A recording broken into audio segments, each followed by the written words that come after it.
Magandang umaga! Kumusta po? Narito po ulit ang update natin para sa lagay ng ating panahon.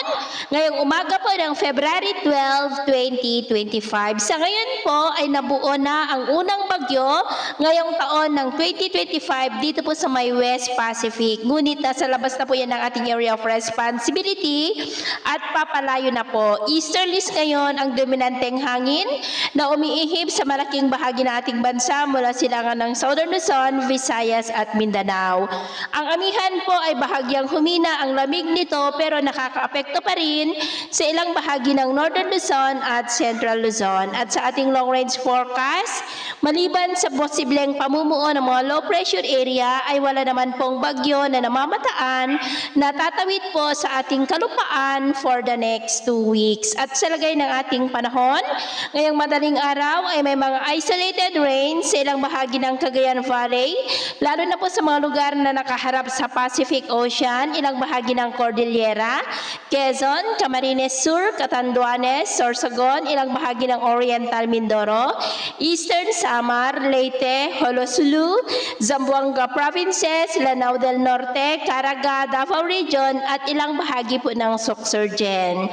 At mamaya ay sisikat po ang araw sa malaking bahagi ng bansa pero may tsansa pa rin ng cloudy skies with isolated rain sa Cagayan Valley, Infanta, Polido Island, Oriental Mindoro, Northern Palawan, Eastern Samar, Southern Samar, Leyte, Caraga, Misamis Occidental at Davao Region, maging po sa ilang bahagi ng South Cotabato at Sarangani. At mamayang hapon, posible pa rin po ang cloudy skies with isolated rains sa ilang bahagi ng Northern Luzon, Quezon, Bicol, Eastern Visayas at ilang bahagi ng Mindanao.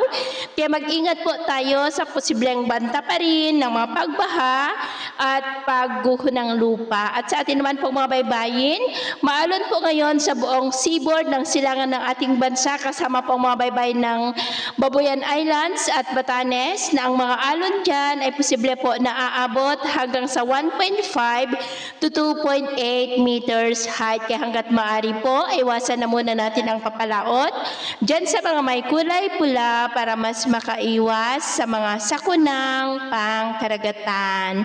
So ito lang latest update natin sa araw na ito. Ako po muli si James na nagsasabing sa kahit anong pagsubok po na darating sa ating buhay, huwag na huwag po tayong mawawalan ng pag-asa. Thank you and God bless.